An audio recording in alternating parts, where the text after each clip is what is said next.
There's going to be a D-move skip here. Is it there? 323! He's done it!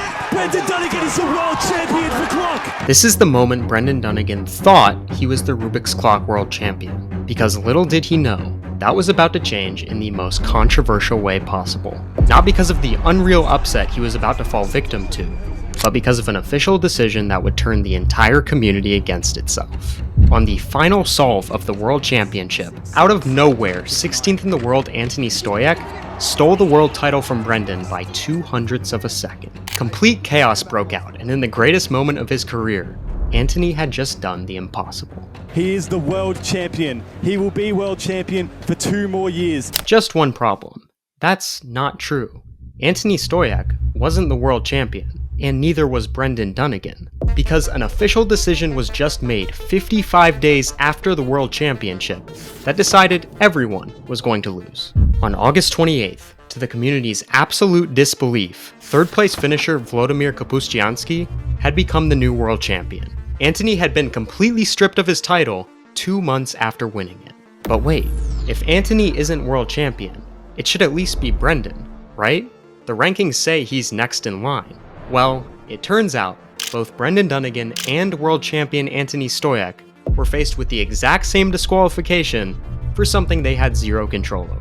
You see, on the second solve of the World Championship final, as Antoni's clock was being delivered to his station, it was moved a single tick off of its original state. That's the difference between a clock that looks like this and one that looks like this. In speed solving, this means virtually nothing. In fact, Antoni's puzzle had actually now been made 1 move harder to solve than everyone else's. You would think this would be a disadvantage, but it was actually this very solve that would go on to win him the World Championship. At least, that's what he thought, because the regulations did not agree. Section 1H clearly states that every single competitor must receive the exact same scramble to ensure fairness, and this tiny shift that happened when the clock was set down on the table had made Antoni's scramble a millimeter different from everyone else's. 99% of the time, this problem has a simple fix. The solve with the misscramble would be removed, and the solver would get an extra attempt to make up for it. The problem is, Antoni was never given this extra attempt. Because the error wasn't found until 2 months after the World Championship, via footage Antoni had uploaded to YouTube himself, the Regulations Committee now had an unprecedented decision to make. They were left with just 2 choices. Allow the misscramble and don't punish the world champion for something they had no control over, or follow the regulations, which state that if a misscramble isn't immediately noticed, someone can find it 2 months later on your YouTube channel and delete your world championship.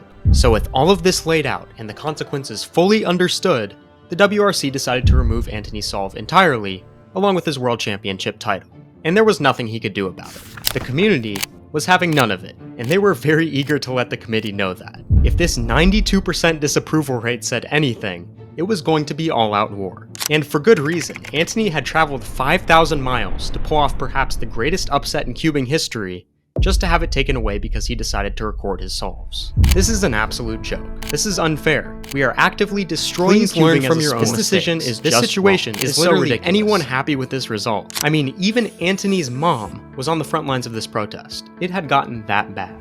All of the outrage was over the fact that not only could Antoni do nothing about the decision itself, but even when he attempted to check the scrambles directly after the final, he was apparently denied access to them. The WRC claimed the exact opposite. This, of course, meant that someone had to be lying. And slowly but surely, other competitors came forward saying they were also denied access to scrambles. Meaning if all these eyewitnesses were telling the truth, the WRC's statement was simply false. And even despite official delegates backing up all of these claims, his solve was still removed as a DNF, completely flipping the rankings. August 28th had somehow left us with a situation where not only does Antoni lose, but nobody wins. Even Włodzimierz Kapuscianski, the new world champion, said he's fully expecting it to be reverted. It doesn't feel like an actual world championship at all. Because while the WRC is simply following the regulations, the community has made it clear that these regulations don't at all align with their goal of making competitions fair, and they never have. Perfectly exemplified just last year when an entire European Championship final had to be redone because every single solve was a misscramble. Literally all of them. Years worth of work and a perfect performance in the one moment that matters, all for your win to be cancelled because of something you had zero control over. The situation at this year's World Championship has highlighted a much bigger problem, the single biggest issue in all of competitive cubing. If this ruling is allowed to stand, it sets an alarming precedent that a competition is never truly over. Your results can always be taken away from you at any given moment, and there is nothing you can do about it. How long will it take for us to realize that the concept of a perfect rule doesn't exist? No matter how hard you try to craft a single statement that covers every possible outcome, it simply won't happen.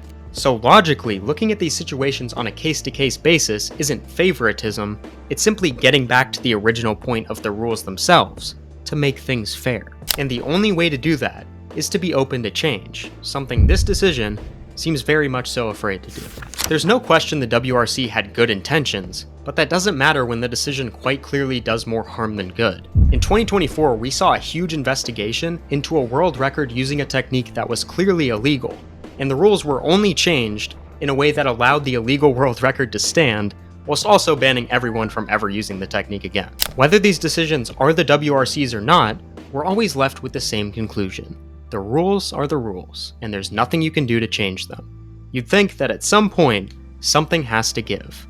But for now, the rules aren't changing, and Antoni Stojek is not the world champion, and the world will not stop talking about it until he is. So smash that subscribe button if you want Antoni to be the rightful world champion. I'm sorry, Antoni. I would never use your suffering for my profit, but I will use your suffering for my profit. I'm talking to you behind the camera right now, who is still somehow slower than a child that cannot read a clock, a 6-year-old. That was perfect. Just perfect. But anyway, besides that, that's about it. See ya.